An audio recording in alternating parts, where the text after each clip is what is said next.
If you looked in this video, you were probably as hyped as I was to see the announcement of Enter the Gungeon 2 coming out next year. This got me thinking though, if we wanted to make this sequel what Exit the Gungeon wasn't, what would we need? So I began to compile a list. So without further ado, my name is Inciname, and this is 10 things that we need in Enter the Gungeon 2. Starting with number 1. If you ever walked past this little guy and don't know what he does, this is co-op mode. It's not very widely known because of a big issue. It's actually not online co-op. Online co-op would add so much to a sequel of this game, letting friends play together and experience the game, and making the unlock not absolute torture to get if you're playing by yourself. I'm pressing buttons as fast as I can. In fact, I'm pretty sure player 2 doesn't even have any controls. Another thing that online co-op can add is PvP. It's already coded into the game, so it shouldn't be too much trouble to add. I think adding a PvP option would be a welcome addition. Number 2.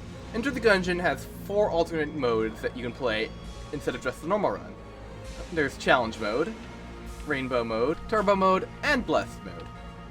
Now these are all nice, but I think the sequel can do even more. So for a new mode, I propose Hard Mode. Now I know what you're thinking, won't this just be like Challenge Mode? For this mode, every single enemy would be replaced with a harder version of itself. And every boss fight, you would have to fight 2, sort of like the Trigger Twins boss fight. Imagine, Buff Bird, but 2. You want to put your skills to the test. I think a hard mode kind of like this would be an easy solution. Number 3. Now, this one might sound similar to the last one, but I assure you it'll be different. Click on this elevator button, you'll find the Boss Rush mode. Excuse me. You'll find the Boss Rush mode. And this mode is pretty simplistic, just fight every boss in a row. But this gave me a new idea. What if it was Enter the Gungeon, but it was also tabs? Just imagine the content. How many Bullet King would it take to beat one Bullet King? How many Bullet Kings does it take to beat the old king? The possibilities are basically endless, and I see no reason why this is a bad idea.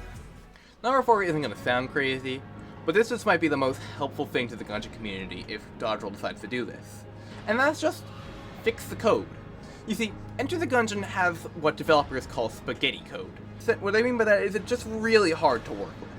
But now with more powerful devices being released, the Nintendo Switch 2 and the PS5, Dodgerel should have an easier time making code that's easier to develop with, which will in turn definitely expand the lifespan of the game. Now, I'm no developer, so I don't know how easy this would be, and I'm already thinking that if it was easy, it would have already been done. Enter the Gungeon is the first game in the series. By the third game, maybe the developers have thought of something new, you never know. Number 5. If you played a lot of Enter the Gungeon, you can probably enter the game, close your eyes, and walk right up the stairs and into the gateway to start a run, which I didn't do. So picture this. Instead of just this normal breach that you're going to see every day, what if you can customize it? You can move the characters around, change up the design of the hub, maybe even move the doors of the area. Imagine the breach, but it's an Animal Crossing house. I mean, look at Isabelle. Now look at the bullet. Do you see a comparison here? Number 6. Now, I know we already had something like this in the form of the Frightful challenges, but I feel like Dodgerel could take it one step further for the next game. Instead of just having bounty tasks, what if you had a billboard with all different kinds of tasks, which you can complete to get items and guns, just like how you can get items and guns from Frightful.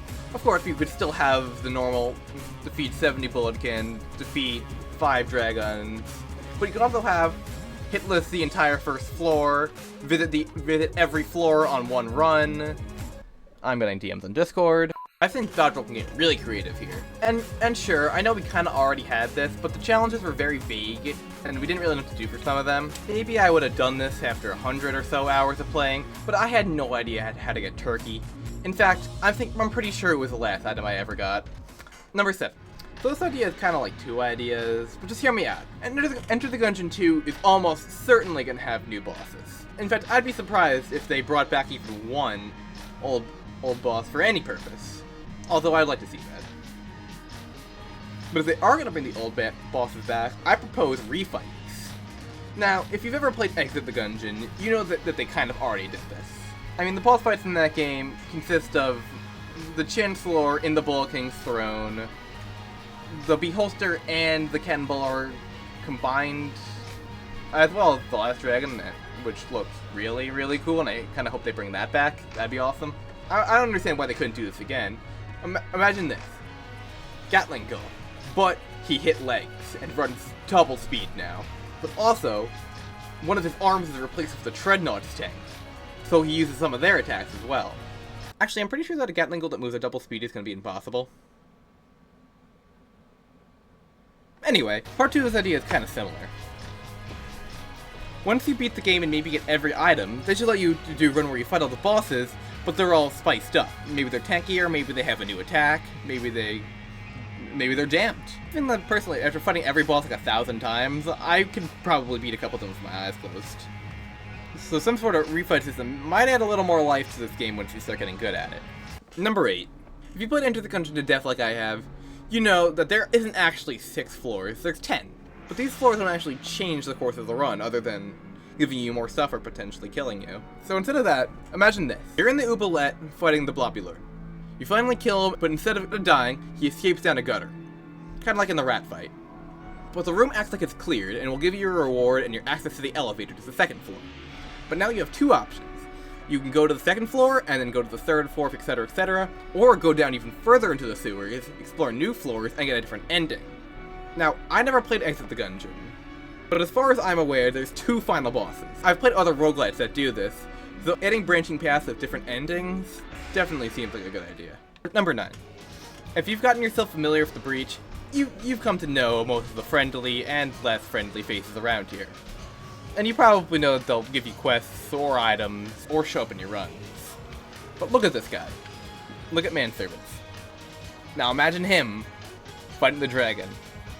If you look really closely, you notice that all the NPCs actually have guns that are already in this game. Over here, Freyfold holding the Winchester rifle, which I think we should rename the Freyfel rifle, by the way. Blockner obviously uses the Betrayer's shield, and Lonkir is known to use the Excalibur.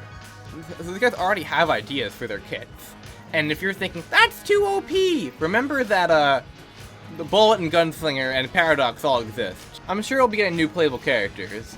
But I think these will be fun ideas, letting you expand on their lore and get to use your favorite characters a little bit. And last but not least, number 10. We need Retromation to do another 1,000 episodes on this game. Thank you all for watching. If you enjoy Gungeon, then I'm currently in the middle of a Gungeon series where I try to beat the entire game hitless.